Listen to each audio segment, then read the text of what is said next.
If you feel stuck and you want more in life, maybe it's a new career change, but you think it's completely out of reach and nobody's giving you the support that you need to make that push. Well, today in this podcast, usually they're about real estate. As most of you know, my name is Evan Young. I'm a local real estate agent here in St. John, New Brunswick. But today I'm bringing on my good friend, Nathan Belliveau. We've been friends since we were kids. Nathan started out as a stick and water boy with a local hockey team here, but he had an ultimate goal of reaching the NHL one day. And so many people told him that's impossible. It's never going to happen.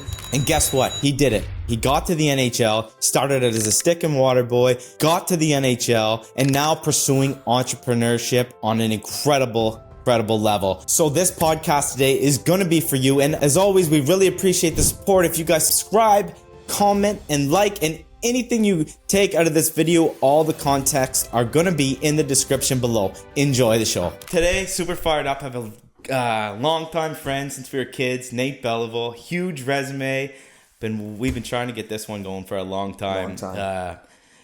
This usually we talk about real estate most of the time on this, but we're switching it up today. Nathan's got such a crazy story. Started out here in St. John, ended up in the NHL. Yeah. Now he's an entrepreneur running his own custom sticks, hockey sticks, and custom suits companies. Only 35 years old. It's incredible. And let's hear your story, man. I want to hear first how it all started. Wasn't it with the water boy with the Sea Dogs? Yeah. No, thanks for having me first off, Ev. It's been long overdue. Talking about childhood friends with obviously your brother Joel, being on my team.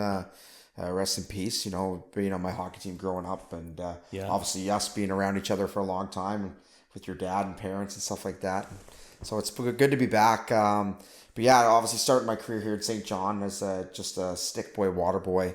Back in 2005, but little did I know that it'd become a career at the time, right? I just had a passion. Yeah. And back to that story when I first started helping out, I remember, the team was coming to town, and Dad's like, well, how are you going to start helping out? Back then I was helping out the senior hockey a little bit, right?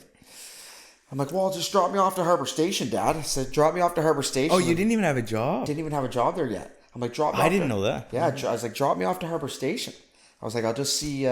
I'll like early, before day before the home opener. Okay. I'm like, I'm just going to go into the room, knock on the door, and see if they need help. And you know me, I had no care in the world, right? Yeah, well, not scared. You can't be scared. No. If you're scared, don't think things don't happen. Yeah. And that's one thing we'll talk about later on. So I knocked on the door, and at the time, rest in peace, one of my good mentors, David Kelly, answers the door, and I was like, hey there. I was like, just a kid. I'm like, I'd love to help out. He goes, very sorry. He goes, we're very full with our staff. He goes, we don't have a position for you. I said, oh, okay, no, that's fair. I appreciate your time.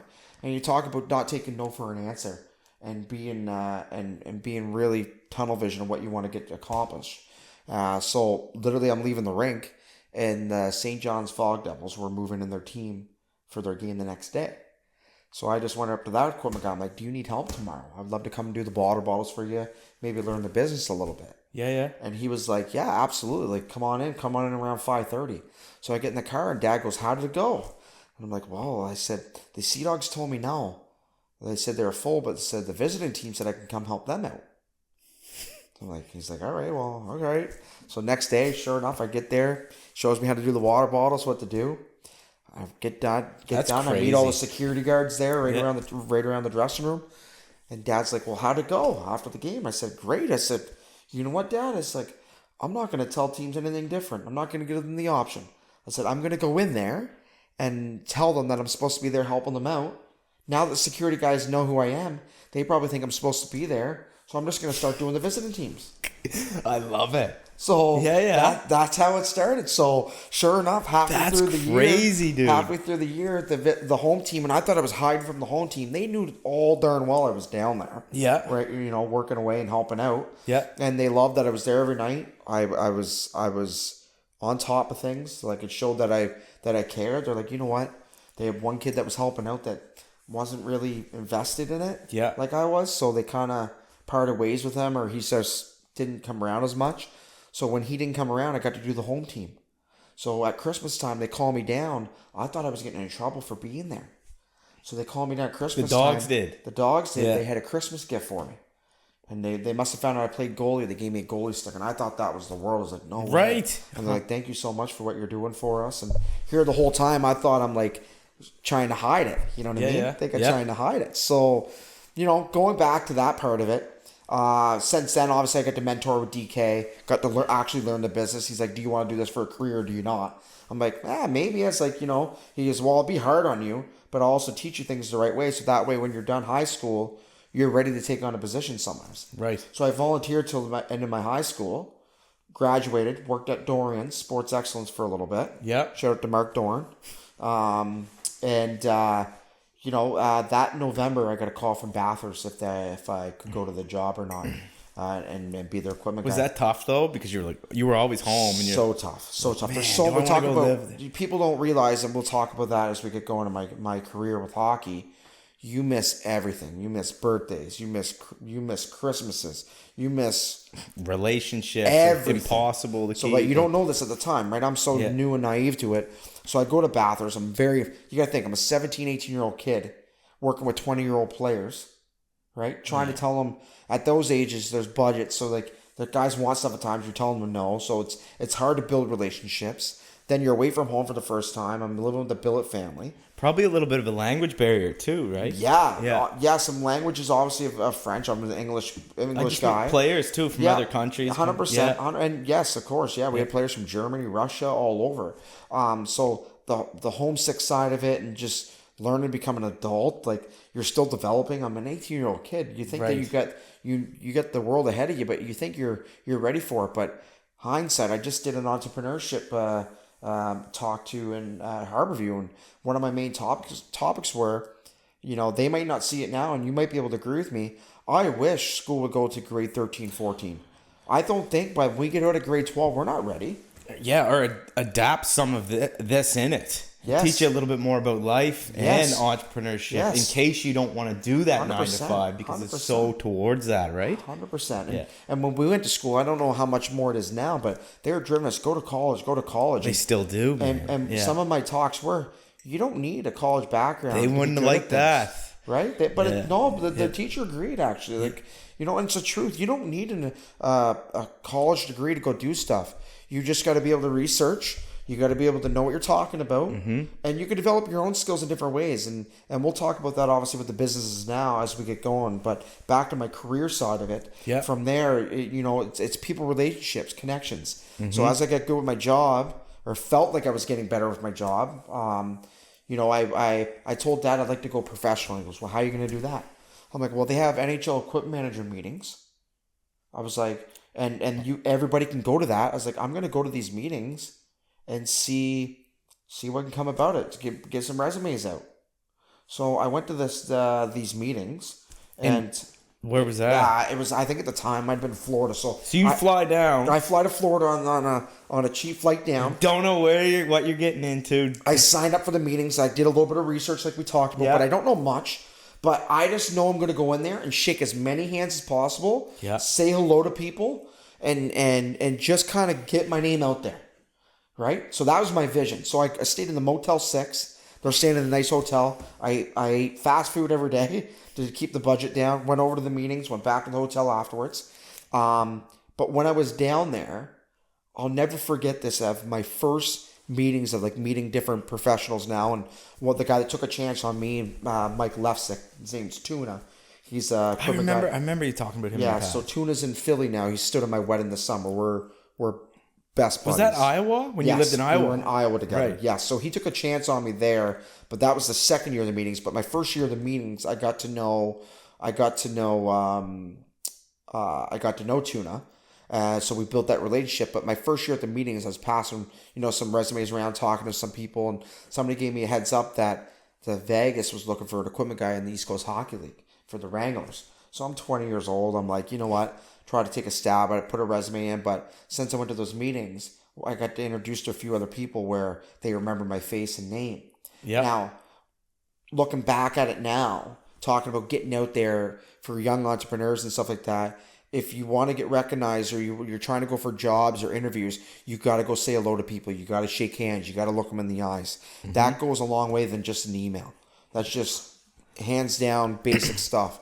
Now, when I when I went to those meetings, I remember some of the other Quebec Major Junior League team equipment guys were there, but they always all stayed together. Yeah. And I remember them, you talk about when you left the railroad and people were like, why is he leaving? Or they opinionated. Yeah. People, I still remember, and I can remember, I know names and we won't talk about them, being upset that I was going around and talking to other equipment managers. Jealous, trying to shake hands and trying to go somewhere with it. They're like, oh, look at him doing this. He's, kissing ass, or, it's like, man, you got to go promote yourself. That's right.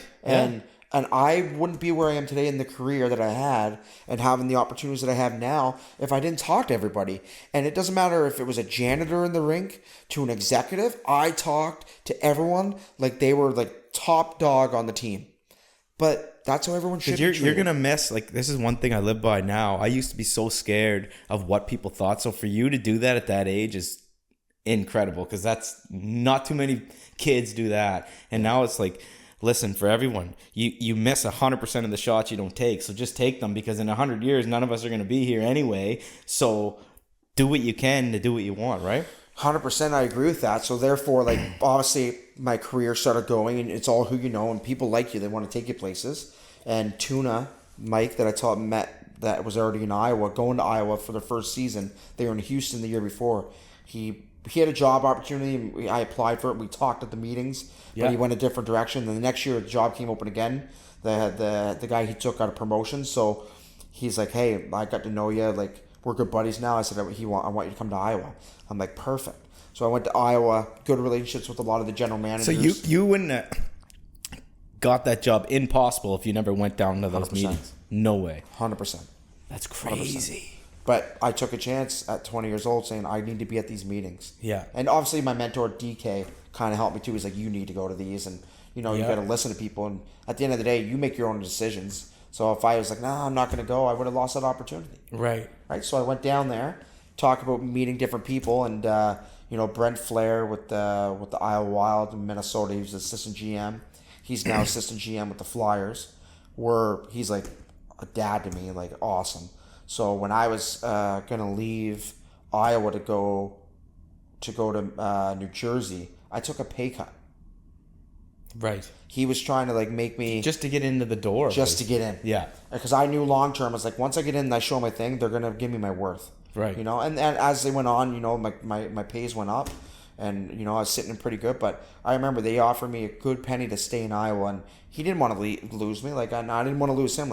I had a great thing going there, and I loved it. He runs a top-notch situation, Brent Flair. But your goal was to go... Yeah, I just want to be in the NHL, and that was my ultimate goal, and I had an opportunity, and you don't know when it's going to come about again. So I didn't want to lose that opportunity. Now, a couple of years later, they went from Minnesota to Philly, and I still talk to Brent. I talked to Brent this past week, and, we're still very close. And he was just in Moncton a few months ago, and for scouting some kids, so I went up to stay with them for a night. And, yes, sir. So those relationships. There's some of them that stay, and there's some that go. That's right. And there's a time for everything. That's so, right. Looking back at it, you're right. People always judge what you do. So I come home. I guess they and do. People don't understand. So fast forward my career a few years ago, we talk about scenarios. So the custom suit business that we kind of got going on here, and we're just in the early stages of it. We're not really hammering out like we are with the stick company. But, so before you get into that, so you were in the NHL for how many years were you? 7. 7 years. Yeah. And that was incredible experience. 100%. But I don't think that we were talking about people judge, they don't understand why you left. You know what your worth is and where you want to be, and how hard you work in that position that you were in is really, really hard. Yeah, people don't see behind the scenes. You're up pretty much night, day, or 100%, and you're traveling all over the world. There's a lot of perks to it, Ev. Don't get me wrong. There's a lot of good perks. I'm blessed to be in that position that I was, because it opened up so many doors that I have now that I wouldn't have if I wasn't there. That's straight on. That's the honest truth. That being said, though, like I said, it's one of those type of jobs where, the best way to describe it is you can make so many different connections different ways. Right. And when you have that background, or you have something cool, quotations cool to fall back on or people see. Some people put it more like a status at times. Right. Not saying you like to play those cards, but like it's the truth, and that's not what life should be all about. Is status. It really shouldn't. No. And there's times I feel like people get opportunities just because of what they've done or where they've been. Right. Right. Rather, and sometimes they might not even be the right fit for that, but they're going to get a look. Yeah. For just because of sometimes of what they've done. Right. And I basically, you talk about the career. When I wasn't going back to Jersey, people were like, "Oh, you're done," but I wasn't renewed. We won't go into details for that. But some of it had to do with outside noise, quotations. We'll say I had a vision the last few years about business. I was intrigued on it. I saw where we can go with it. Mm-hmm. I've got to trust my gut too. 100%. And I knew getting in business, that was the right fit for me. I felt like I was listening to some of your stuff there last week, and you talk the best word, like you said, stuck. You felt stuck. Yeah, man. Once you feel like that, regardless of how great the job is for anyone, once you feel like that, you start to not care as much about what you're doing because you're searching for that next thing. 100%. I said to my dad like 3 years ago, I said, I'm kind of at a plateau. Yeah. It's like, what? You don't want a head position? You don't want to? I'm like, you're not really going to get one. The people don't leave those jobs. But I'm like, even then, like, I miss birthdays. Yeah. I miss vacations. I miss weddings. Yeah. I miss my niece and nephew growing up. Right. My parents are getting older. All this stuff goes to your head. Yeah. My wife's working here in St. John while I'm in Jersey. And it's different when these guys if you're making $2, $3, $4 million a year. No problem. My wife wouldn't have to work. Right. That's right. She wouldn't have to work. But then, like, I was chatting on the phone with you one day. You were in Jersey, and didn't this whole custom suit business come to? Weren't you on a plane and met somebody or something? Crazy? Yeah. So basically, you talk about connections. You talk to everyone, and you don't judge a book by the cover because you don't know who's That's who. right. You don't. And I was very fortunate to So I was on a plane from Porter Airlines from Toronto to New York, back of the plane, sit beside this little Jewish guy, and you talk about not judging a book by its cover. He's very cool. Back of the bus too, and you're like, when you're used to probably flying like your own plane first class, that's probably like a little bit tough, really, to go back there. You're like, whatever, and then what I mean is not judging a book by its cover. Yeah. From being back there. So we're back to it. You talk about being in the back of the plane, talking to people. This little Jewish guy, we get talking, and he's pretty quiet to start. And I'm just picking his brain, right? Yeah, we just going like, just trying to make conversation. Yeah. So we get talking, and enjoying life and stuff like that. And he said, from Toronto area. Right, I'm from Toronto area, and I'm now living in Jersey, but there's a lot of Canadians and from the Jewish culture that are in New Jersey now. Oh, really? I'm like, I had no idea. So fast forward, they would get off the plane. That convo's done. Okay, we're done with that one. So then I come home, talk about a couple of entrepreneurs and a couple of situations. There's one guy comes to me, Ian Smallwood and Anderson McDonald, two young entrepreneurs. Anderson's got the I don't want to bush it, so it's on Rossley Ave. He's got part owner of the like ATVs and all that right there. Okay, the Power Sports store. Power Sport, yeah. Where the Yamaha and all that one? Yes. So he's there, and Ian Smallwood is one of the main faces at Beer Bread uptown. Right. Yeah. So he, and they're always thinking business. Like that's a good spot, right? Great spot. So he calls me one day. He says, "Hey, we got to introduce you to somebody." He goes, "It's our good friend." I forget even how they met him. But anyways, he's looking to make contacts in hockey. Right. So back to it, and he's like, his name's Andrew Reichman. And Mark Reichman, two brothers. Yeah. They're out of Toronto. They live in New Jersey now. Okay. I'm like, okay. So I get to meet them. They're a Jewish family. Again, that same type of flight that I had with that guy. This family now is in Jersey too. So like same scenario. Like the Crazy. Jewish culture, they got a lot going on there. So anyways, I meet with these people. He's like, hey, we're trying to make connections. We're just trying to make connections in sports. And Anderson and Ian were both like, hey, you'd be the great fit for it. I'm like, yeah, no problem. Like my first instinct is, I wasn't even, what's in it for me? How can I help you? Right. Boom. Yeah. How can I help you? That's what can I do for you? That's the way you have to be.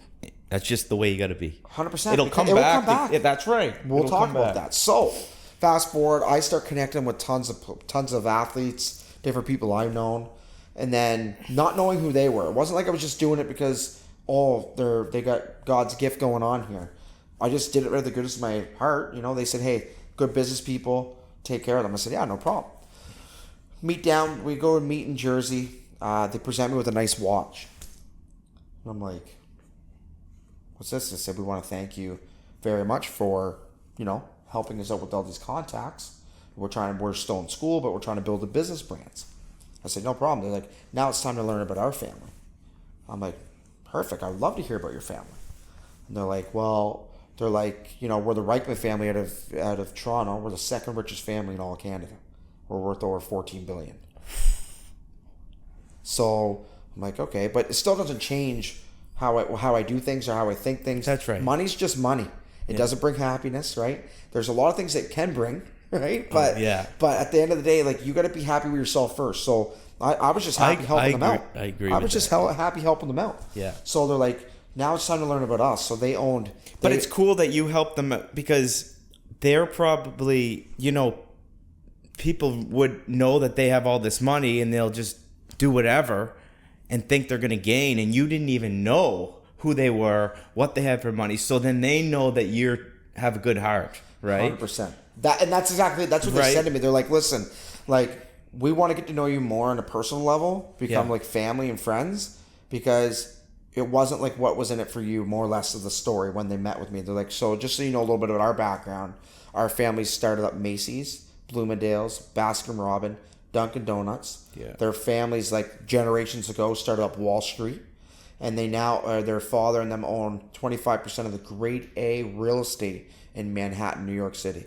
That's incredible, man. So we're talking about doors. So at this time, I'm still the same. I'm still the same Nate. I'm still the same how I be with you, with them, and everybody else. But you grow.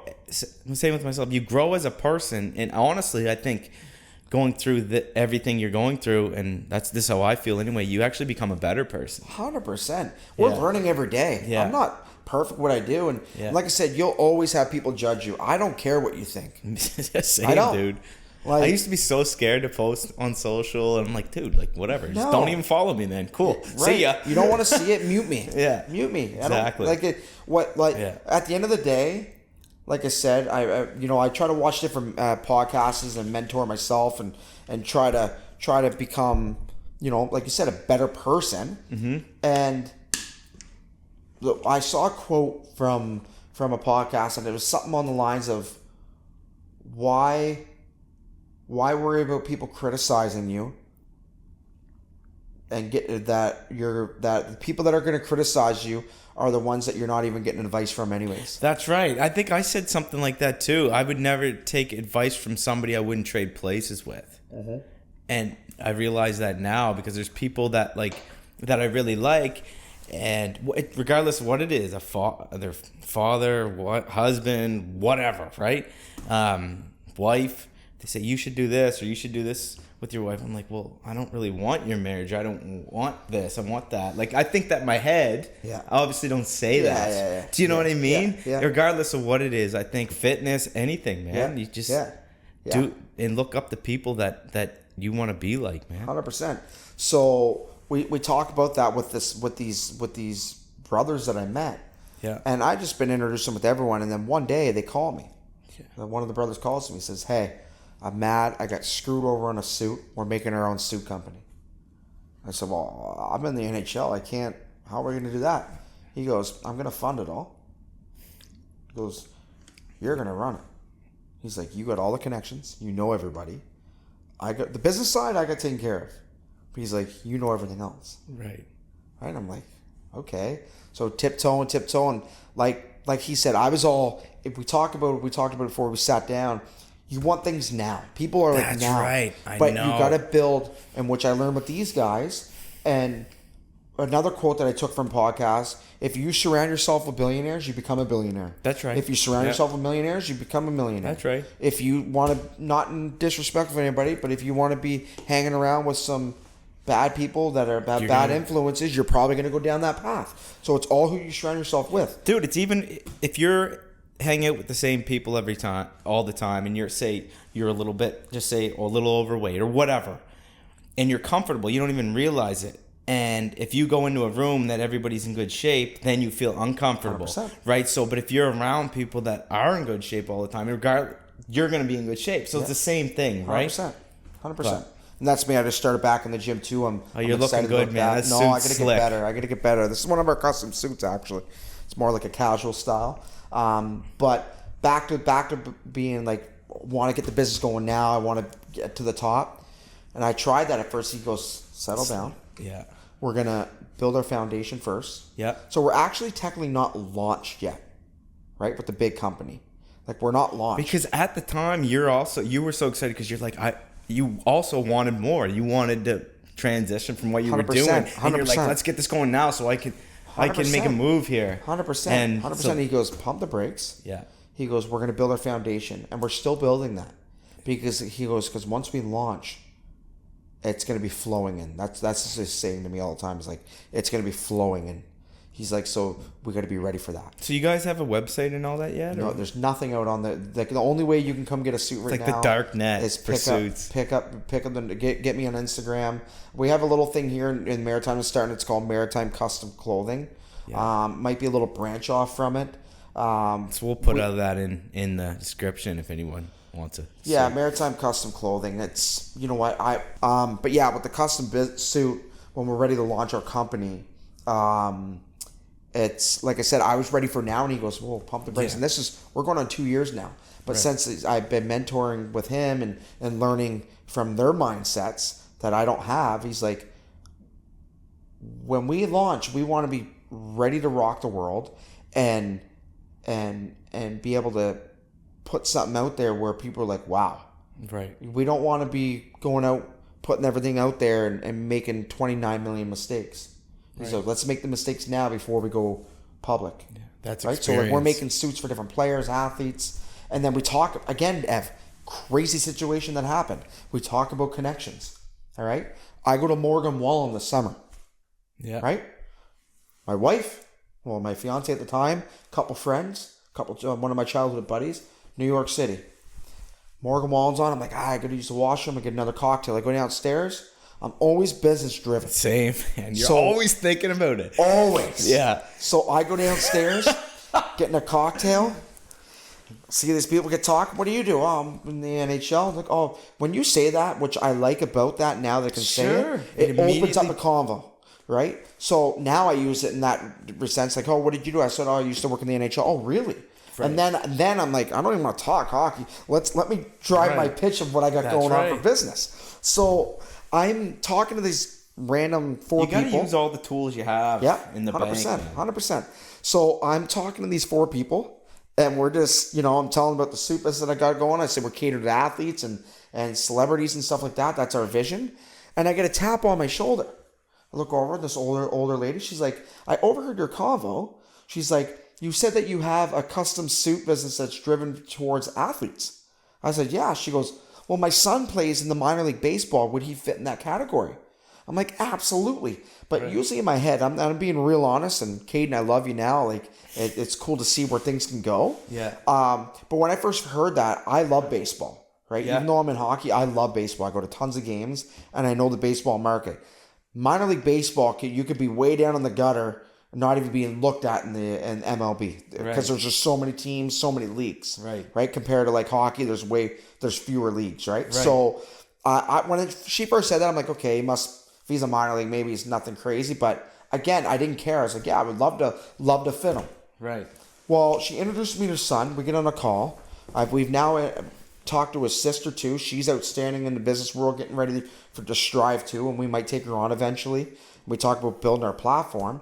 Well, Caden's one of the top prospects for the Anaheim Angels. He pitched Pitched at the end of the season, his first major league start, 6 innings, got the win for them for Anaheim, and he That's incredible, and man. he played in the futures game. So the MLB All Star game, they have another game for all minor league players, like the top minor league players that will probably be in the MLB. And he got chosen to that this year. So I made him a custom suit for that. Got to know him, and now that you know, it opens up other ways. And like he said, not every athlete's business driven. Yeah, but all because of this guy. Now he's going to be in the MLB, and then he can introduce you to all kinds of different people there. 100%. Right? But if it wasn't for me telling these random people about my story with the suit business, That's all it takes, man. right? Yeah. His mom wouldn't have tapped me on the shoulder. I had a conversation with her. She connected us. And now this guy will probably be in the MLB this year. I don't want to quote it in case, anything can happen. He's got to earn a spot, but it looks pretty good that he got to have a start in the MLB at the end of the season. That is wicked, man. Right? That's what you have to go to these. You have to get away. You got to go to conferences. You have to go to events and just always have it in your mind. Yes. Always and open the conversation. Back in my days in St. John, DK always told me, whatever you do in the public will stick with you. Mm-hmm. So figure that out now. Do you want to be at high school? Like I remember I wanted to go to a high school party when I was at DK in the Quebec League at St. John's. He goes, do you want to go to the high school party or do you want to get good rest and be here ready to work tomorrow? Yeah. He's like, do what you want. But he's like, whatever you do in the community, people recognize that. So make sure that you always are polite to people, manners, everybody's watching. Man, you're not lucky, but it's fortunate that because you worked for everything up, but that you met DK to tell you that, because as great as an upbringing as we had, that wasn't, my parents they never understood. They wouldn't tell me that. Like my dad wouldn't have told me that. Right. And like, I always tell now, even my kid's 5, I'm like, I'll even tell them like, look, or for even kids today in high school and this and that, look, it sounds fun to go to the party and do this and do that. And you need to. You need to do that. You do. But yeah, that's right. You got to get out, let off some steam. But like, I wish that somebody told me that when I was a lot younger, because I would have skipped a lot of that and got right to work and said, you know what, I'm going to have more fun when I'm older and laughing and have a bunch of assets and money versus being hungover all my 20s, right? 100%. So you talk about that too. And another thing that I've noticed, where I value a lot of people now, is there's not once I can ever say when I've been out drinking that I have not been in control of myself. That's incredible, man. Because again, you don't know who's watching. You don't know what type of reputation you're putting on somebody, right? Sometimes you only have one opportunity. And you probably learned a lot of that going through the hockey leagues or like when we go out. It's don't get me wrong. I made mistakes. We've all made mistakes. It's the only way to learn, We've all made mistakes. That's life. Like I said, when I did that entrepreneur class with Harborview, we're talking about scenarios, and I went around the room, I'm engaging with the kids of what they want to do with their entrepreneurship, because anybody in that class picked that class. It wasn't like they were just thrown in it. So they have a vision for business. Yeah. And there's one kid towards the end of the class, he puts his head down, kind of like fall asleep, right? We talk about reputation, and we talk about, putting a good eye on people. And I'm asking different people what they want to be. And then I tap the desk and said, what do you want to be? He wakes up, tells me what he wants to be. I said, it's pretty funny. I said, we talked today about you have sometimes only one opportunity with someone. I was like, what you want to do? I'm actually in the process trying to find a high school kid to hire at a part-time job for that. I was like, how do you think you did today by falling asleep? Do you think I want to hire you now? Right. That definitely gave him a wake-up call. Very wake-up call. But I was honest. Yeah. Right? You need to... And you know what? There's not wake-up enough call of that for the whole today, class, man. too. There's right? not enough of that. And you know what? I was like, oh, that's funny. I was like, I literally was like, hey, I'm looking to hire a kid. What you want to do? I'm looking to hire a kid in my business right now as a part-time job for him during high school. Right? Well, he does it, maybe mentor. I was like, should I hire you now for falling asleep in the class? Do I know if I leave the office and you're working, are you going to put your head down and have a nap? Right. I was like, see the impact you can have on someone. I was like, so it's a lesson that everybody can learn in this class right now. That's right. Right. You just never know. You never know, Ev. You never know. So back to the whole thing. with the Reichman family, like I said, so then there my juices just started going. Right. And it's been outstanding, and I So just knew much, there's too. more to life. Like, I felt stuck, like you said. I was listening to one of your podcasts, and like you said, when you said stuck, that was the best word to describe it. So, like, I'm in the NHL. People think, oh, everything's great, and don't get me wrong, unbelievable career. I met a lot of great people, but we work a lot there, and there's a lot of stress. There is a lot of stress, but I didn't realize the stress part till I was out of it. I won't lie to you, because that's all I ever knew. Right. I know it from a young age. On that hamster wheel. This is what I'm going to do every single day. 100%. Once you left, though, like, this is how I felt anyway.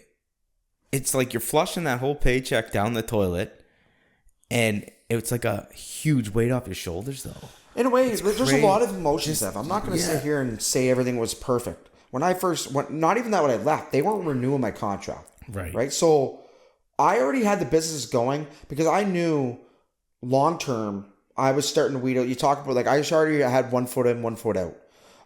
So I knew long term I wasn't. They knew I had my businesses. I don't know if they were. Maybe really, that's why I can't really speak too much for signing, but at the end of the day, I knew I had to stick with my gut. When they weren't going to renew my contract for obvious reasons, I understood it, and I knew from the people that I knew, the background that I had, that if I really wanted to be in hockey, I still could. I had a very good, healthy conversation with another NHL team that was leaning towards a good contract for me. And, I sat down and talked about, I sat down with my mom, dad, and my wife, and I said, we could have a serious talk. Like, this is what's going on. This is a vision that I have. And they're like, well, like, yeah, it's great if you sign a 5-year contract, but what if they don't renew you in 5 years? You got nothing to fall back on. Right. It's like, yes, that's all you ever known, but you talk about your businesses, you already have 1 foot in, 1 foot out. Is it worth it to go there for 5 years and drag, it would have been a full move. Like, my wife now could fly to Jersey for a few weeks, go back to work for a few weeks. That's tough, man. It's, again, there's so many other boxes that were checked.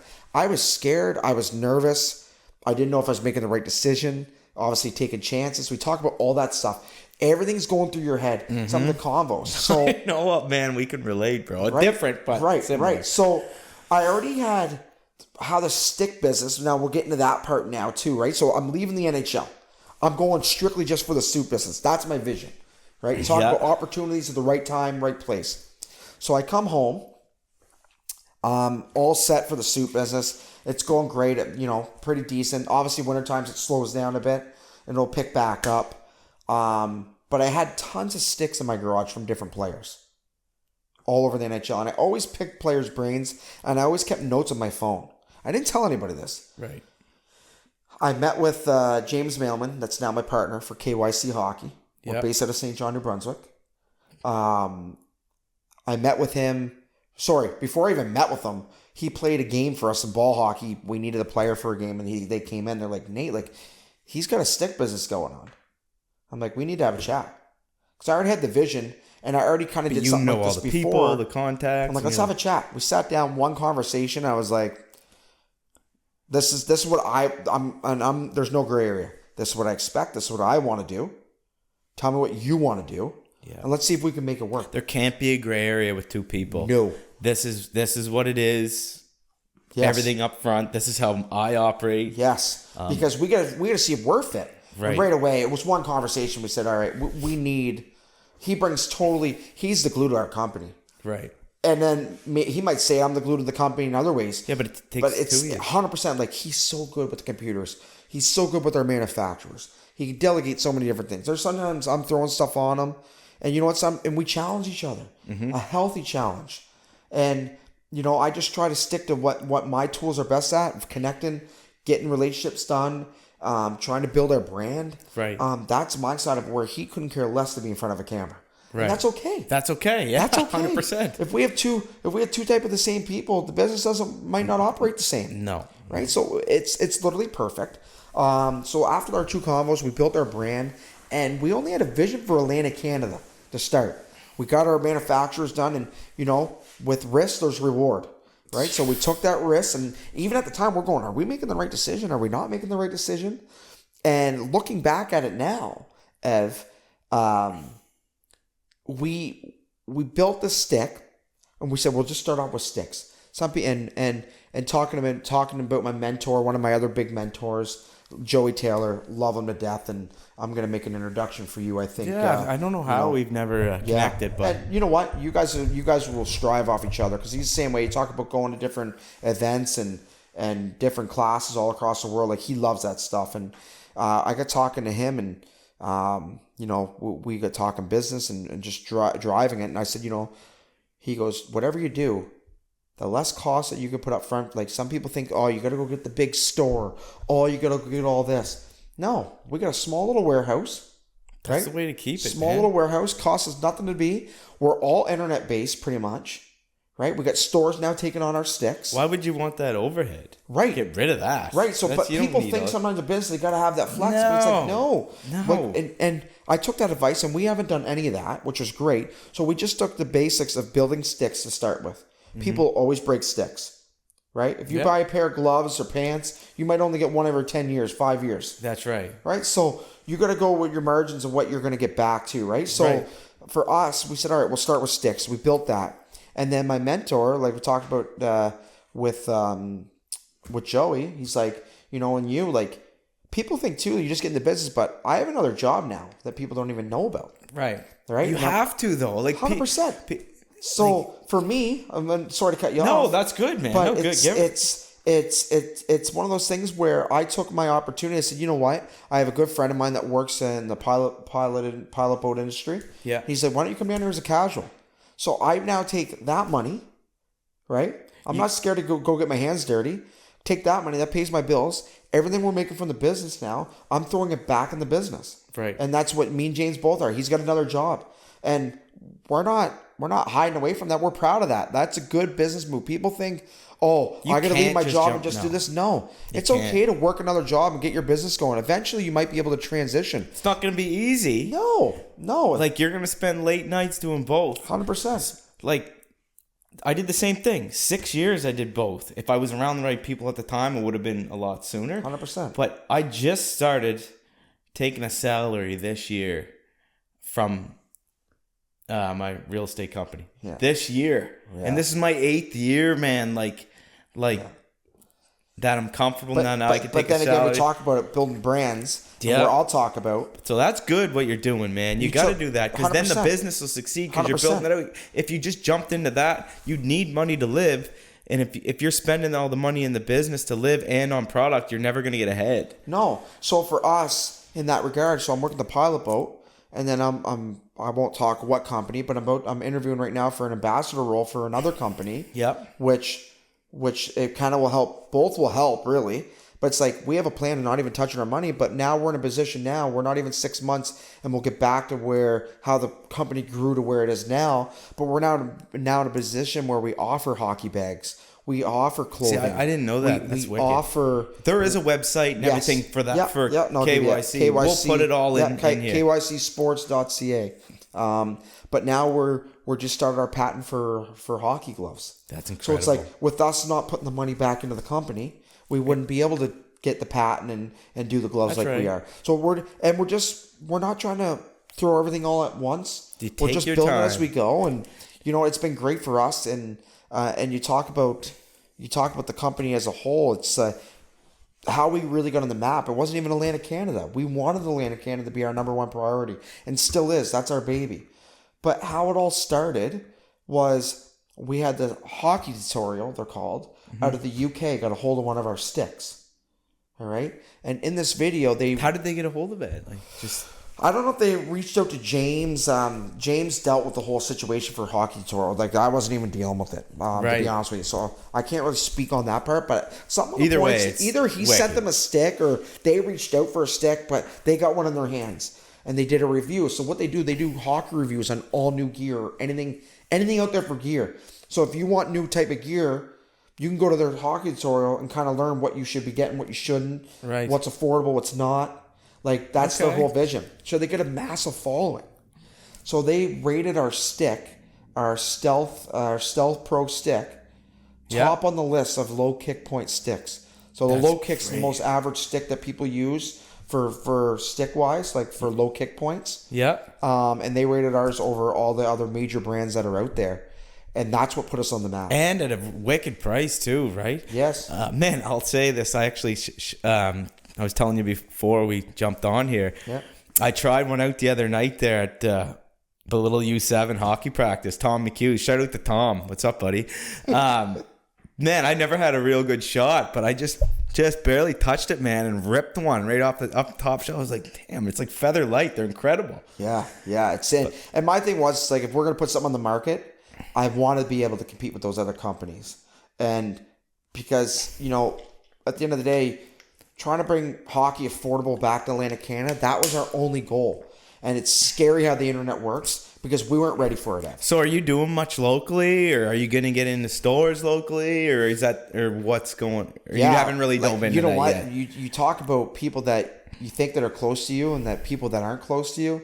And you think buddies that you're friends with for a long time, and it's scary what business can do because you realize quick who your friends are. Oh, I guess you do. And yeah. And you know, I'm working with, we got a few over Atlantic Canada right now. We got something in the works with a big company that people are very, very, very recognizable with. Yeah. They gave us the opportunity. They're excited about our product, and they saw our product on Hockey Tutorial. They thought it was a European company. And if it wasn't, again, we talk about reaching out to people. You got to get out there, right? If I just sat back, they weren't calling me. I did some research. I got the owner's number and the buyer's number that buys for all this one company. Mm-hmm. I just can't speak what company yet, just because no, you don't want to get it. No, that's right. But they, if it wasn't for me reaching out, they thought we were a European company. They were ecstatic that we were a maritime company. Yeah, this game changer for shipping, handling, everything. Great. Everything. They were shocked. So, like, at first, they saw the video on Hockey Tutorial, which is awesome. They thought it was European, so they just, you know, and they probably wanted to get something locally. But now they're like even more fired up about our company. So I thought, great, it's like we got something great here. So I went to a very localized sports store here in town that's very well known, and obviously I consider it like a Cadillac kind of brand for this market. You know, they're all about supporting local.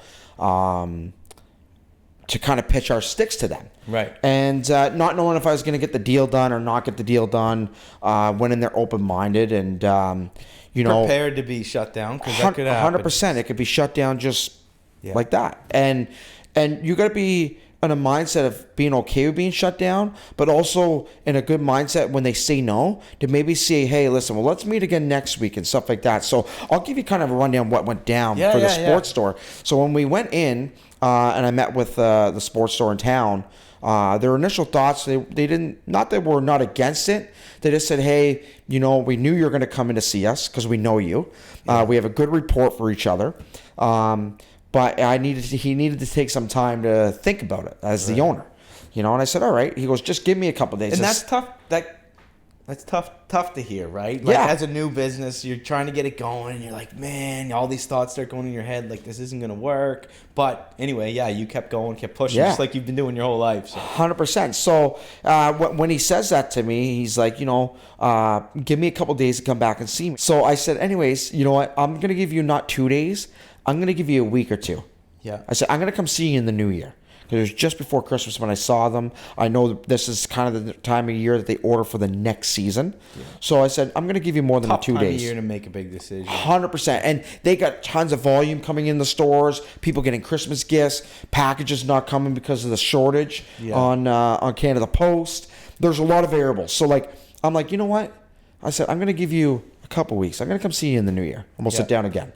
So in my mindset, I re-engage in the conversation of being, he just told me pretty much, not no, but that it didn't look good for me, but I didn't take that, I turned that kind of, if you want to call it negative, it's not a negative to me, but I turned it into a positive.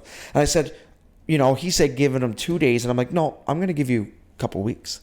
I'll come see you in the new year. So it kind of relaxes him, gives him more time to think about the process, what we want to do. Right. So hindsight, I come in. You know what? He probably let it go.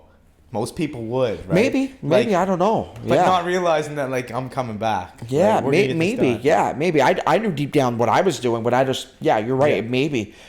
So in the new year, I went and saw him, and he goes, "Hey, good to see you." And we had another conversation, and talking about the brand, and I think what I kind of grasped from it in that talk, it was still on the not sure if they wanted to bring our brand in, but some of his concerns, which I understand being a local brand, like, are we working together or are we going to be competitors? And talking about outside noise and learning on our side of the business too, because I don't know how other people think.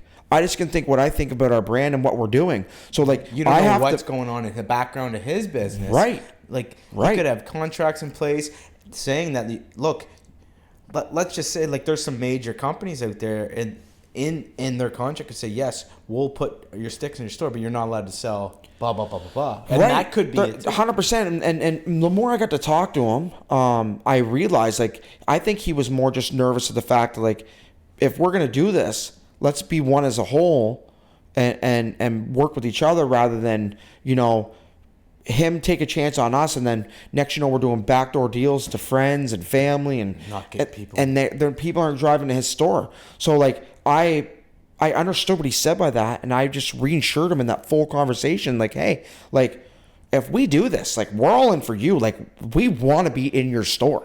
Yeah. Like, we want Because that. right now, this is how I'm operating the business. We're just getting going. I have to sell to anybody who wants to buy. 100%. And that was great point, Evan. Right. I said that in that conversation with them. I said, I was like, I have to have that outside noise to build the business. And he goes, you know what? You're right, Nate. He goes, you're doing exactly what you're supposed to be doing. Creating noise. He goes, I have nothing to argue on that. So I just knew I had to reinsure him, being like, hey, trust me. And I know people can verbally say that, and it takes a lot to, like, put emotions aside and do a deal sometimes, because, like, people have been burned before, and I get it. And he probably has been burned. So my thing was just reinsuring him. Yeah. Right? I went in there that second time. I was on a mission to get the job done and get the contract with them. Yeah. It meant a lot to us, and he still wasn't sure. And I said, he was honest, and I love the honesty. He's like, hey, he goes, I have a situation where a competitor, something similar to you guys, I could put a big order in with them because I've dealt with them a long time. Mm-hmm. He was very upfront like an about affordable it. stick. Yeah, right? yeah. He's like, he's very upfront about it, and I just said to him, I was like, that volume of people that are coming into the store for that brand that you already have, we might be able to take over on that side of it. The more I got thinking about it, I'm like, we can maybe be that part for you. And I just reinsured him on the fact that, yeah, we talk about the outside noise and having deals set up for different leagues and stuff, but we needed that to get started. Yeah. But now we're at a point where that's not our focus. Whatever we need to get done on a business side for us, I'll make it work. well, oh, absolutely. Because that's a Cadillac to me. And to me, I take pride in loyalty. I take pride in, like, I used to work at this sports store back in the day. Yeah. So I brought up all these scenarios to reinsure him, like, hey, I'm here for you. Yeah. And then, like, you also, I don't know if you mentioned as well, I'm sure you did, but if you're doing that, you can host events there at that store and bring more people in, because people aren't just going in for that stick, they're going in for other things. And also, look, a lot of people know you, Nate. So the fact that hopefully this all works out, that partnership could be such a great relationship for the whole community. Seeing two local companies come together like that, 100%. And that was part of my pitch on that day, on that second time going to see them. I'm like, hey, we're both localized. We strive on that. It would look some good in the media, and for everybody to see us working together and not being competitors. Like, I'm a brand trying to go into a store. I don't want to be selling to people. Like, that's the whole mindset. I had to convince him on that, right? Like, knowing, like, where my vision was as a company. So, and he's like, you know what? Give me some time to think about it. He goes, and this is after the second time. Damn. So we're talking. He's like, all right, but I understand, because I just pitched him with tons of conversation. Right. And you know what though? Yeah, I get it too, Nate. Because, like, me personally, it's hard to earn trust from people. I know you guys obviously know each other, but still, when it comes to your company, that this is how you provide, this is what you do, this is your name, like, I don't want to have a conversation that you're selling a stick to little Johnny for $50 less, because this is just going to make for a bad conversation. So all this stuff will go into your head regardless, because a lot of people who get in business together, friends, family, most of the time it doesn't work out. So that's probably going through his head during this. But go on, man. So you went back another time? Yeah. So basically I said to him, I said, all right. I was like, please do me a favor. And he's laughing. And every time we're having these conversations, you've got to put your personal side side off to the side. Yeah. Because like it's business, right? We're doing a business transaction. We're talking business. But at the same time, we got a lot of love for each other. Like I had him in Jersey in the past year. Yeah. He came with his girlfriend to see a couple games. So like there's more than just business, right? Yeah, but that between doesn't us, matter. But you got to put that off the side. Yeah. Exactly. Yeah. So I said to him, and very healthy conversation. And after every convo, I gave him a hug and appreciate his time, because like I'm like, I'm going on vacation for a week. I was like, whatever you do, please don't put that order in. Yeah. Please don't. Give me one more chance to come talk to you. Take some time to like digest what we're talking about, and I'll be back here. So sure enough, I came back. I popped into the store. He wasn't there, and I just told him, hey, let them know I'm here. And I got a text late that night. Hey, let's meet this week. So I'm like, okay, maybe he either wants to meet to get a deal done, or he's just but there's going to be an ending in this third one. I have there's going to be closure. There's going to be closure either way. That's the word I'm looking for. Correct. So I go in for the meeting, and I wasn't even there 3 minutes, and I had a kind of a final pitch in my head what I was going to say, and talking to. Before I get into the final pitch, what we went on about, I talked to some of my mentors, and like Joe Taylor, good buddy of mine that owns Taylor Landscaping, which I'm going to get him on this podcast with you. I think he'd be fantastic for you. Yeah, we'll get the three of us here. Yeah, let's get that down. Yeah, just a good mentor of him, and I called him just pitching ideas how should I approach this situation. He goes, you're already not taking no for an answer, which is great. He goes, but eventually you got to like let off on people, right? So he's like, you're going that third time. Great. He goes, I wouldn't go any more than this third time when you're going to see him. So this is the fourth. No, this meeting. This is before my third time going in. This is gonna be my third meeting that we're going on, right? With this company. But before that meeting, I call my mentor up and I'm like, hey, like, what would you do in the scenario? He's like, whatever you do, he goes, take the high road, because sometimes he goes, take it from me that's made the mistakes.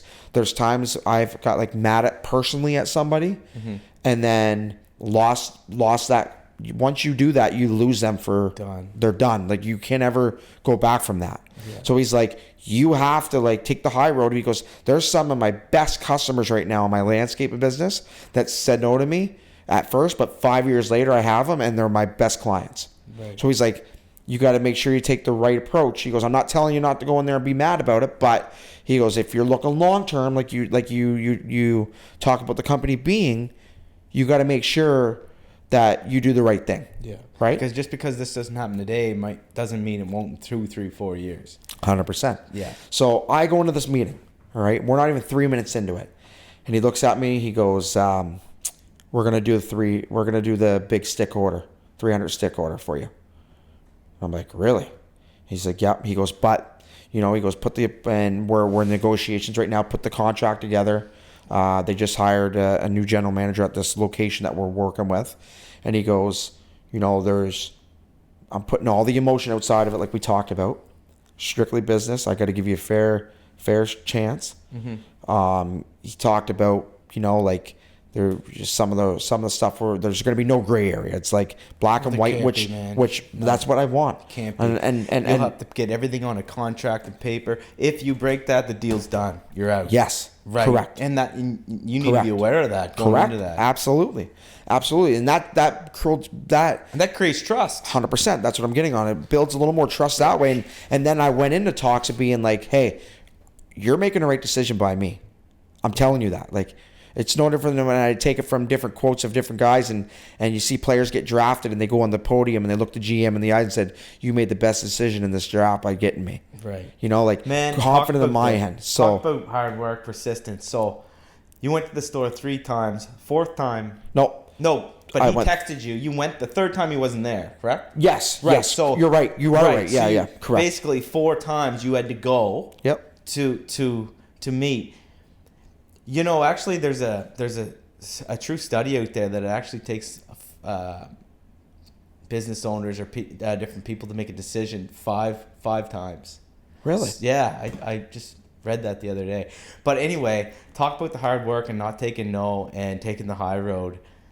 That's how you get it done right there. That's wicked, man. And that's just a statement to who you are, right from how we started this podcast today, right from where you didn't take no to helping the Sea Dogs, right? Yeah.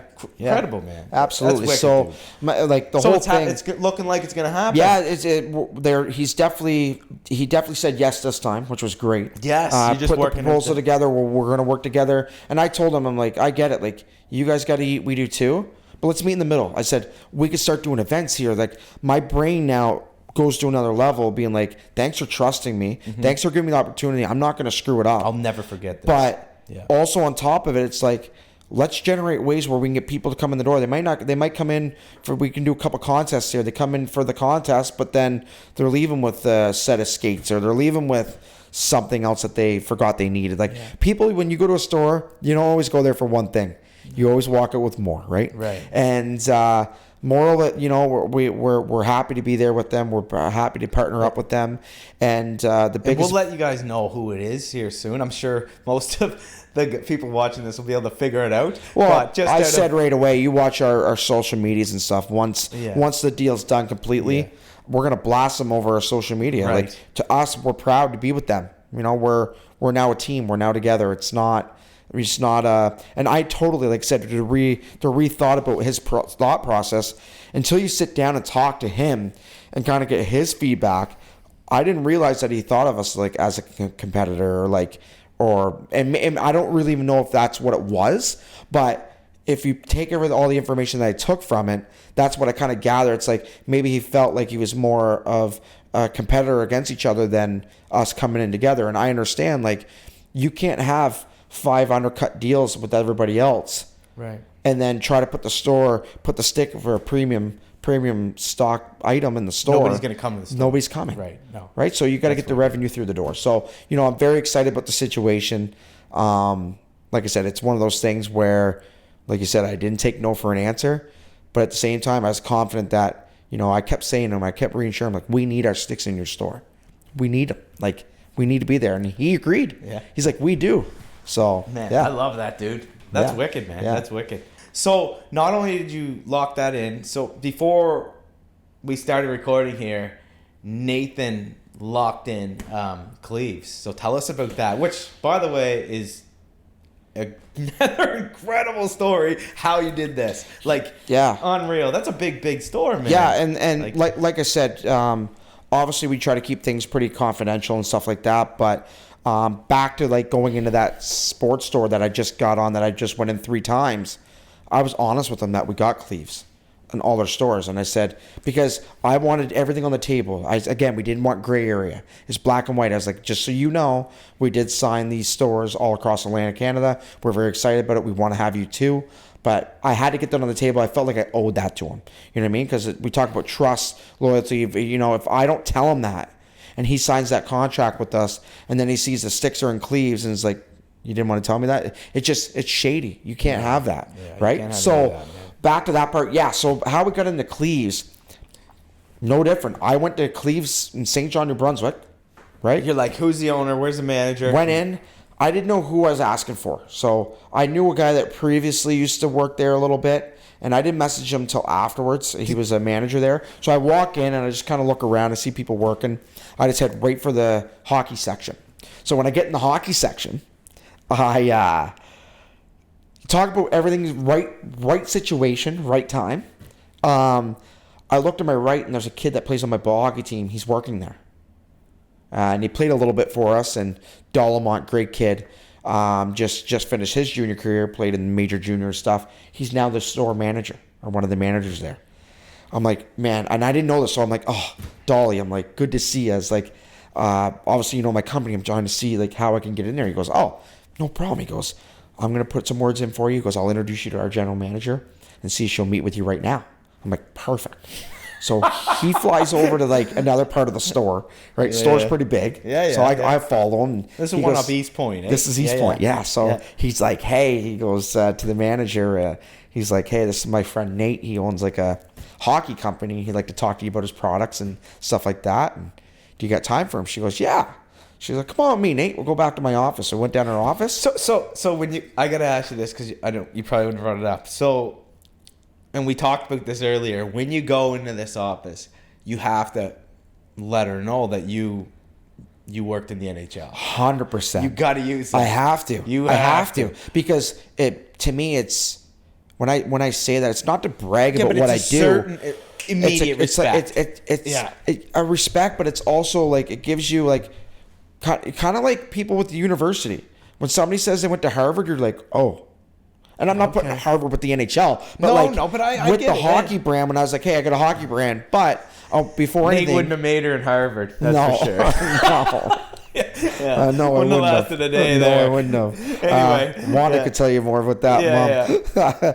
But I literally went in the meeting, and when I sat down with her, I said right off the hop, I said, hey, before I get into what we got going on, I just want to tell you a little bit about me. I said I'm from St. John, New Brunswick, a local kid. Started a stick company here. But before all that, I did a career in hockey as an equipment manager. I was in the NHL for the last 7 years. This brand helped change my life to where it is now. She goes, really? So I get talking about the brand. She goes, this is awesome. She goes, I'd love to try to help you. She goes, the buyer and the owner for all Clee Source of Sports, 15 stores, are out of Halifax. She's like, I can get you emails, all that stuff for you if you want. And I said, that'd be perfect. I was like, do you mind if I bring you up in the email and stuff like that? And she's like, yeah, absolutely. If you want, just to get the credibility on them that they support what I was doing in St. John. She's like, yeah, absolutely. We would love that. She goes, I would love that. No problem. So I said, get James, my partner, and we type up an email and we let them know I'm coming to town just after the New Year. So like June, first week of June. First week of January, June. So I'm like, I let them know I'm coming to town and would love to meet them. And I bring it back to my days when I got in the NHL or even in hockey. You don't get anywhere without shaking hands and seeing people face to face. It holds such a valuable weight. And one of the biggest things I got from people in business, the hardest part to get a sale is going in the store. He goes, if you can go in the store, 9 times out of 10, you'll get that deal. Yeah, man. The hardest door to open is your car door. Right. Like, right. Just open it. Let's go. Right. So the hardest, like I heard the salesman say this one time on a pitch, he goes, the hardest part to get the deal done is just walking in the store. So I already got that beat. I'm in the store. So I'm like, I know I'm valuable. I'm using my tools. Like I'm not good with computers. So I had James do the email for him. I'm very good in person, shaking hands, and just I feel like my personality can make a room full of strangers feel welcome really quick. Yeah. So I made it known that I was coming in for that week. I'm like, could we please meet with you guys and just and give you an introduction to our company? Yeah. He's like, sure enough, we didn't hear back for a bit, and then finally they got back to us. They're like, yeah, we'd love to have you. Come on in. I'm like, this is awesome. So I was already in Halifax for another scenario. We have a small little sports store down in Western Valley part in Berwick, Nova Scotia. So, obviously mapping it out, I'm like, I'm already out that way. I might as well try to get in with the store with Source. So I go and meet with them with Tony. They're the guy that does all the buying for all 15 stores, and I just explain myself, who I am, what I done, and he goes, before anything, he goes, I was like, I get in the topics about the gear and what I've done. He goes, this is awesome.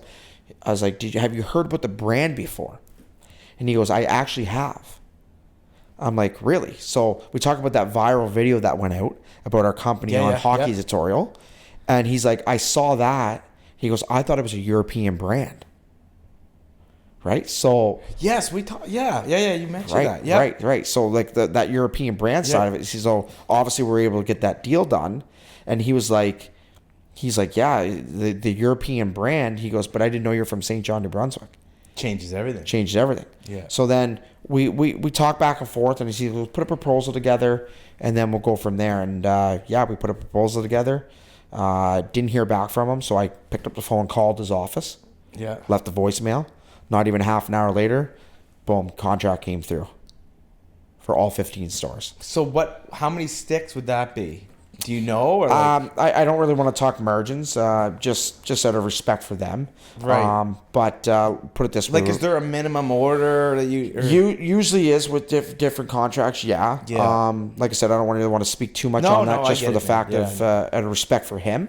But like I said, we were over the moon happy to be in there and build that relationship. And then, we talk about our mentoring and stuff and you're following up. So it's like, now when I go to Halifax, I'm calling him being like, hey, we'd love to take you to dinner.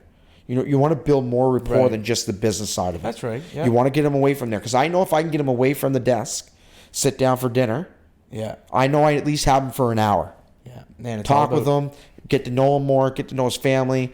People want to feel on the personal side too. As much as it's a business, they do. So like, if you talk about tax write-offs and having tickets to different events, and if you can give your customers or employees different opportunities to go to different events, they value you more too, because I'm not saying you got to do all the time, but it shows you're invested in them also. Right. So by me, even though I got that deal done, I plan on when we go there, I'm going to be going back down in a few weeks, taking them to dinner and getting to know them and maybe seeing a hockey game. Yes. It's all about the relationship. Absolutely. If you don't have that, you don't have nothing. 100%. That's what I learned anyway. 100%. You can't get it's all relationships before business all day long. That's what I pride myself in, man. Like in my business, it's all about the relationships. But that's incredible, man. That is huge, bro. Yeah. That's crazy. We're very excited, and it's you talk about scenarios of all that, and I, since then, I was able to reach out to some other sports stores, and I use that as my backbone a little bit, being like, hey, I already got these on board, and right away, because they want to be a part of it. Now they're like, there's other sorts of sports that are not Cleves, but they're all privately run. Right. Yes. And I reached out to them being like, hey, I just got these guys. Now they're like, okay, well, let's meet. So now I'm going to Edmundston next week, and I'm going to drive there, a smaller store, but right away he opened his doors to talk. So it's like, because I already got that credibility from having that other contract done. So it just snowballs. And dude, you're going up to Edmundston. Would you have know anybody still there from your Bathurst days? Or No. So basically we talk about, obviously, relationships. Yeah. I went to PEI one time. I met with a former player. He goes, my buddy owns a source of sports here. Yeah.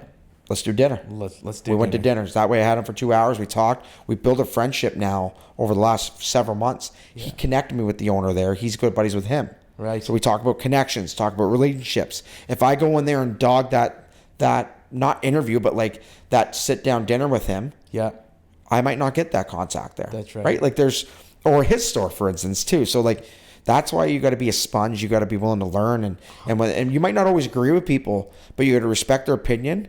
And sometimes you got to be very neutralized with conversations, upbeat, but like neutralized. So in the fact of, you don't want to get in a disagreement when you're trying to get a deal done or trying to learn about people, because it can hold weight different ways, right? So that's right. Had a great conversation with him, good dinner. We built more after that, and he's like, Nate, I want to introduce you to the guy in Edmundston, good buddy of mine. They own the source there. I'm like, perfect, let's do it.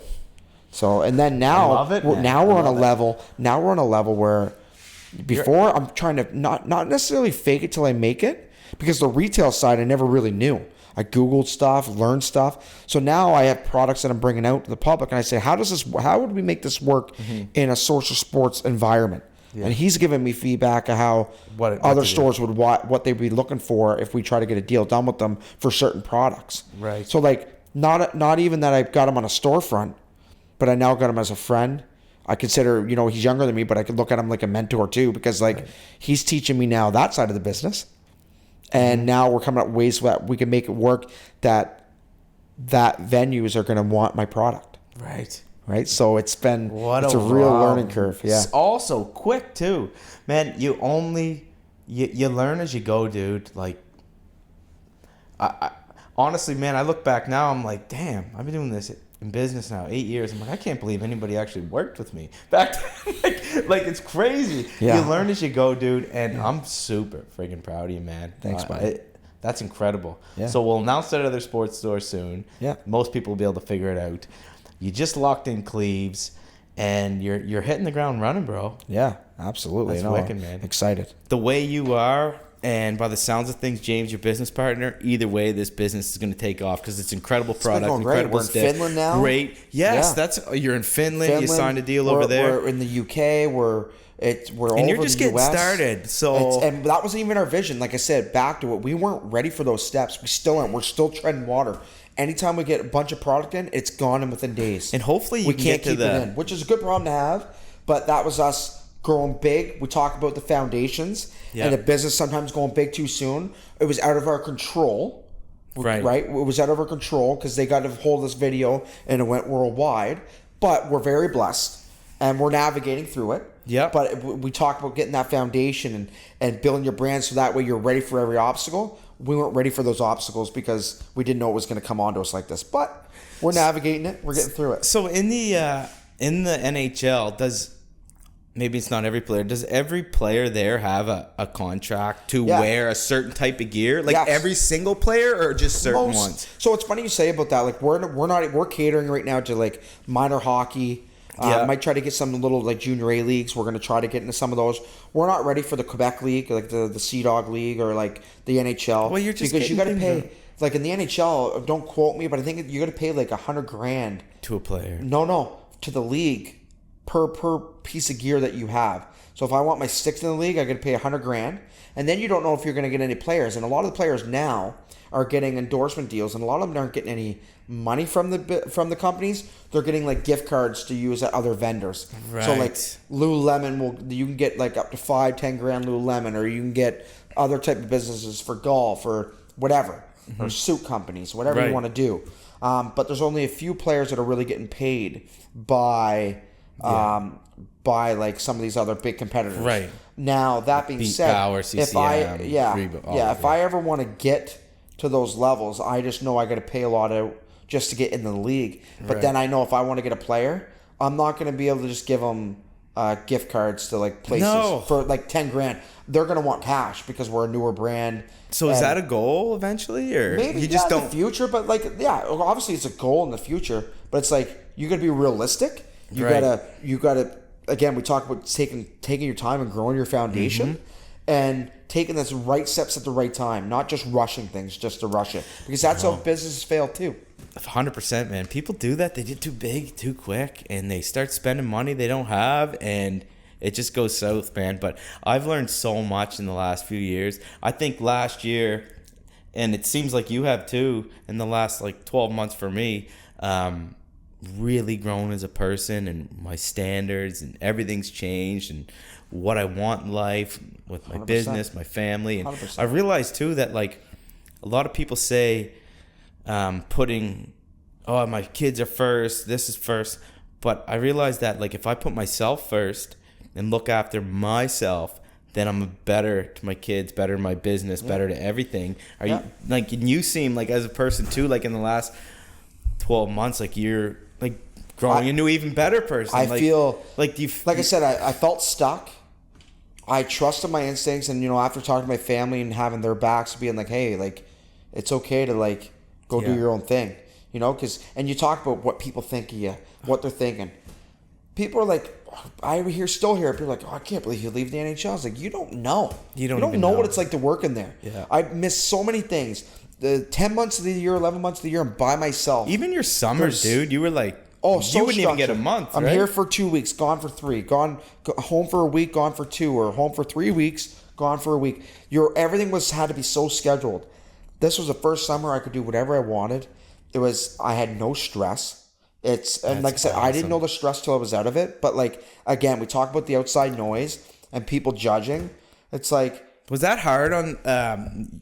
You're married now, but like that must have been difficult. Like she stuck by your side through a lot, 100%. So that's pretty 100%. Wicked, man. Yeah, and you know what? There's times people think like she couldn't be there the whole year. Right. So at one point she was at her time that she could be across. So I didn't see my wife this past season. I didn't see her for like 3 months. Yeah.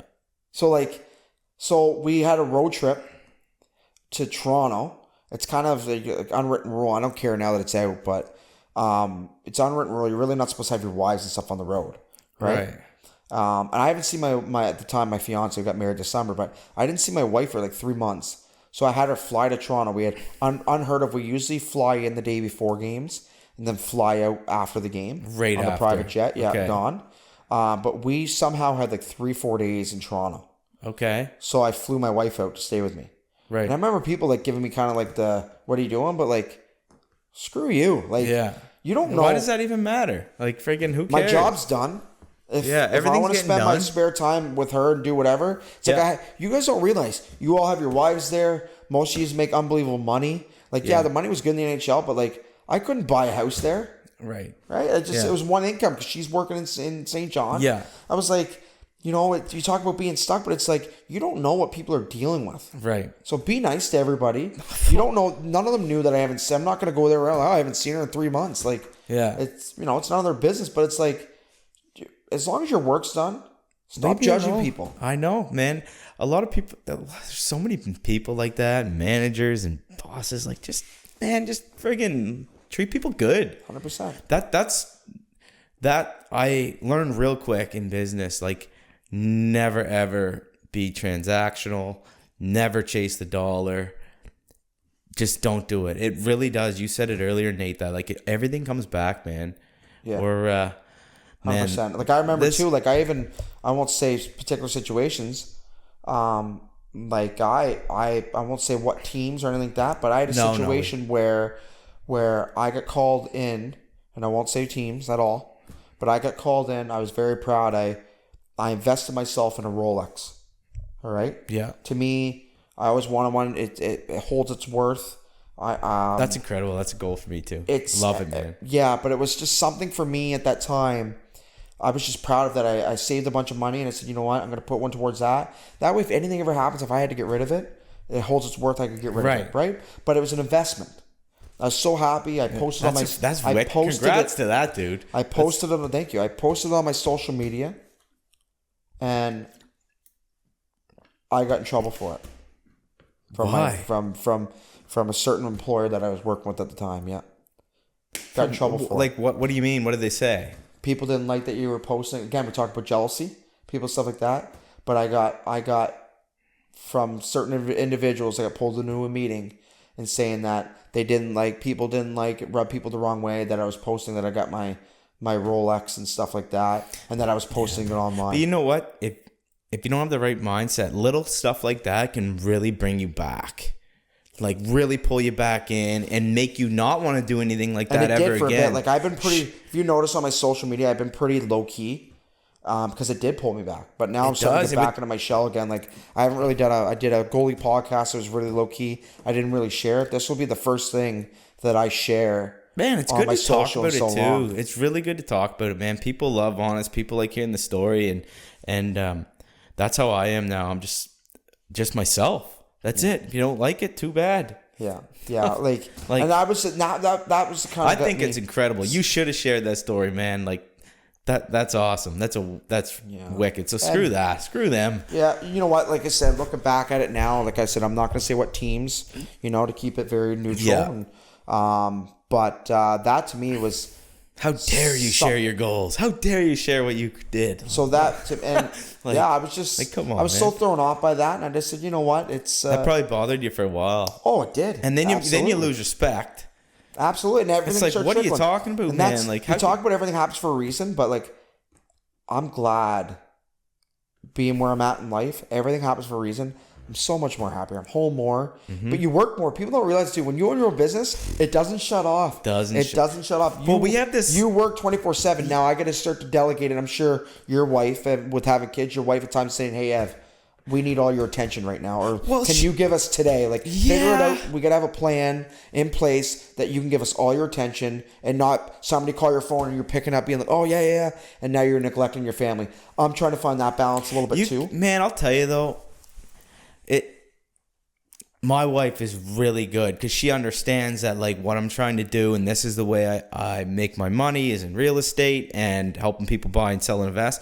So sometimes there's no choice. I got to take that call. But once you set your standards with people and in any business, if they don't like that, then maybe I started to realize like now I don't work with people that aren't a good fit. Like, okay, there's 400 other people in this business. Go find one, because this is how I am. I don't answer my phone between 4:30 and 6 because the banks are closed, lawyers are closed. Nothing's happening. I'm eating supper. Then I'll check it. If there's something that needs to be tended to, great. But once you realize all that and just put times in place, it's just like there's non-negotiables. And it's like you have a life too, but it took a while to get to that. Some people, like in your type of business, people at nighttime, that's when families are talking about. So they're like, oh, we want to sell our house. That's when they're calling you. It's not like they're waiting until Monday the next day on office hours. When they're sitting around the table having dinner, that's when they're discussing, all right, let's put our house up for sale. So then they're like, all right, let's call Evan. Yeah. Right? And then I'll call back for sure. I always call back, always answer. But you're probably working the phone at nighttime too, because that's when families are together and they can make some of those big decisions where during the day, if it's Monday to Friday during work hours, well, they're both working, they're separate anyways. That's right. Any big decisions together anyway, so it's usually in the evening. It's always going in all the time, all the time, on the weekends, and people don't realize that. If you're actually doing it like you are and I am, it's nonstop. Yeah. You're working. But again, like you said, I'm happier more. You're happier more. I was gone all the time, stuck at some house in the middle of nowhere waiting for a train. You were gone. I'm way happier. Right. I got a question for you. I'm going to challenge you a little bit. Yeah. All right. Let's go. If you can give one advice to a 35-year-old entrepreneur in St. John, New Brunswick, or around here, what would you do? What would you give them advice on preparation, and also what would you give advice on, and if they get extra equity out of it, to invest and how to invest it? What would you do? Biggest thing I wish, and I'm sorry to put you on the spot. No, my God, man. This was off script. This is such a broad question, because there's so many things that, like, if somebody wants to have a full conversation about entrepreneurship or anything, first of all, Nathan and I can go sit down with you. We'll go to lunch, whatever. Yeah. But the big thing is, like, I don't think we realize how quick our time is on this planet. Like, it's quick. It's not as long as we like to think. Like, I'm 36, you're 35, and it's like that, 100%. Right? And one thing that I would say is take the risk. If somebody even in your family, maybe it's your parents that you try to talk about this stuff with, or something that you want to do, and they don't understand it, just edit that relationship. Don't talk about it. Talk about whatever else. How's your family? Edit it. I kind of do now too, because my parents, and I'll even tell, they don't understand what I'm doing. Taking the risk. I'm building a duplex. It's a lot of money up front. I'll flip houses, do this, do that. But edit that relationship of people that don't understand what you're trying to do, and take the risk. And it's okay if people don't understand. And it's okay. Because not everybody will. It doesn't mean you don't have to be that same. Just be the same person you are, but just edit it a little bit and take the risk, because man, there's so much out there and so much to do, and life is so short. And I could tell you, like, you can literally do anything you want. I believe if somebody wants to play in the NHL or be in the MLS, and you're a prime example of it, dude. You were a stick water boy for the Sea Dogs. Like, anybody can do anything they want if they put the work in. You look at Kobe Bryant, man. I met his coach, one of his Kobe Bryant's old coaches in Nashville. Yeah. And I actually have his book over there, a signed book. And he said he didn't have Kobe yet as a client. And he was telling us this. He goes, I went up to him and he said, I want to watch you practice. He goes, okay, 4 a.m. I'll be there at the gym. You can come watch me. So he goes there for he's like, I want to get there early. And so he shows up around 3:30 and the lights are on. He hears the sneakers squeaking. He goes in, Kobe's in there warming up for the warm-up. He was there at 3 and he's watching him practice. He just sat there, didn't say anything. And after the practice, he goes, why? You're not doing anything fancy here. Like, what? You're the greatest basketball player in the world. Like, why are you doing these little basic drills? He goes, repetition. The only way to get good at anything in life is not get bored of the basics. And he told us, I'm like, man, like, that's deep. Reps. So he started that every single day when he's younger, and then he become the greatest basketball player in the world. Look at like Michael Jordan and all these people. So and he even said, he goes, man, he wasn't the most talented. There was other players that were more talented than him. He wasn't even close, but he built It's the layers. Practicing and practicing. It's You the put layers. the friggin' work in. 100%. Like anything, just like you flying to Florida to that equipment manager. 100%. It's so funny you say that about him telling the story about the layers. Same topics I have with some of these athletes that I've got to meet. I'm like, how did you, like, where did your career start going here and everyone here? And he's like, you layer it. He's like, do I eat well? Do I go to that high school party? Or do I get good sleep? Right. Do I go to the gym in the morning? Do I take care of my body? Like, those are all layering your bodies. You're layering your preparation. Yeah. Right? So then you start pulling away from other people. Yeah, man. Right? And putting good stuff in your ears, job, dude. Like, you know? Putting good stuff in your ears. I recently started doing that more so in the last couple months. Like, always, you even going to the gym or driving in the car, you're listening to music. And there's not, like, probably pretty much everywhere is like this, but where we are, there's not a whole lot of positive stuff in this world right now. So, like, I started listening to, there's a couple podcasts I really like. So I put them on in my car at the gym, and it's such good stuff that's in your head all the time that keeps you in that right mindset. Because if you're not putting good stuff in your ears, then it's just like surround yourself with the right people. If they're not there, listen to it. Yeah. Right? 100%. I don't know, man. Just take the risk. Do what you want to do, and reach out to us anytime. We'll help whoever. Yeah, no, right? And that's what it's all about. Like I said, people that are getting nervous or like scared what people think. Man, the first time I did this, like, I was like sitting here like shivering and no one's even around. Like, we're here right now being recorded, and I'm like, yeah, so what do we, welcome to it's Friday. It's 11:30. We're getting started here. I was like scared to death, right? Now I'm just like, whatever, who cares? Get in here Let's and talk, go. You know, have a conversation. And it was fun though, man. That's what it's all wicked, about. Eh? Yeah, it was a great time. Thanks for having me. I love it, dude. We'll definitely as we get business going more, we'll have more sit downs. But like I said, but leave everybody with one thing before we leave.